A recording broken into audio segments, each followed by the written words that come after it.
உருளைக்கிழங்குனாலே குட்டீஸ்க்கு அவ்வளோ பிடிக்கும். அதை நம்ம ஃப்ரெஞ்ச் ஃப்ரைஸ் மாதிரி ரெடி பண்ணி கொடுத்தோன்னா கண்டிப்பாக சாப்பிடுவாங்க. ஏன்னா மேக்ஸிமம் நம்ம கடையில் வாங்குறது எல்லாமே ஃப்ரோசன் தான். ஃபஸ்ட்டு இது பண்ணுறதுக்கு உருளைக்கிழங்கை கட் பண்ணிவிட்டு தண்ணியில் நல்லா வாஷ் பண்ணி எடுத்துருங்க.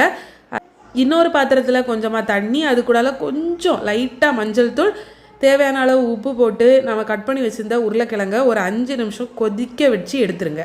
தண்ணி நல்லா கொதிக்கணும், அதில் ஒரு 5 நிமிஷம் போட்டு அப்படி எடுத்துருங்க. அதுக்கு மேலே விட வேண்டாம், ஏன்னா உருளைக்கிழங்கு நல்லா வெந்துடும். அதுக்கப்புறம் நம்ம ஃப்ரை பண்ணும்போது அந்த அளவுக்கு நல்லா இருக்காது. 5 நிமிஷம் நல்லா கொதிக்கிற தண்ணியில் போட்டு எடுத்துட்டு அந்த தண்ணியெல்லாம் வடிகட்டி டிஷ்யூ பேப்பர் வச்சு அந்த தண்ணி உருளைக்கிழங்குல எதுவுமே ஈரப்பதம் இல்லாத மாதிரி நல்லா தொடச்சி எடுத்துருங்க. அதுக்கப்புறமா இது கூட ஒரு 2 டீஸ்பூன் அளவு கார்ன்ஃப்ளவர் மாவு மட்டும் போட்டு இந்த உருளைக்கிழங்குல அது நல்லாவே கோட் ஆகிற மாதிரி அந்த பாத்திரத்தை லைட்டாக இப்படி ஷேக் பண்ணி எடுத்துக்கோங்க. ஏன்னா கையை வச்சு மிக்ஸ் பண்ணிங்கன்னா உருளைக்கிழங்கு உடஞ்சிரும்.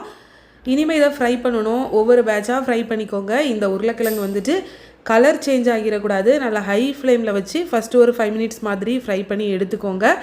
அப்போவே அது ரொம்ப கிறிஸ்பியாக தான் இருக்கும். ஆனால் நீங்கள் ஃப்ரை பண்ணி எடுத்து பாத்திரத்தில் வச்ச உடனே பழையபடி செத்து போன மாதிரி ஆயிரும். அதனால் என்ன பண்ணுங்கன்னா எல்லா உருளைக்கிழங்கையும் ஃபஸ்ட்டு ஒரு பேட்ச் ஃப்ரை பண்ணி எடுத்துருங்க. எடுத்துகிட்டு இதை மறுபடியும் நம்ம திருப்பி ஃப்ரை பண்ணணும்.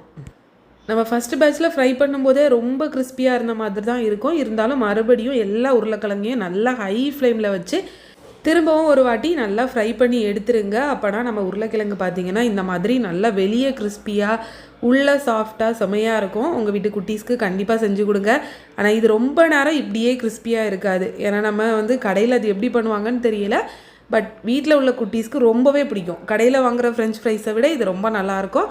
ஆனால் ரொம்ப நேரம் வைக்க முடியாது. செஞ்சோமா சாப்பிட்டோமான்னு இருக்கணும். நீங்களும் ட்ரை பண்ணி பார்த்துட்டு எப்படி இருந்துச்சுன்னு கமெண்ட்ஸில் ஷேர் பண்ணுங்கள்.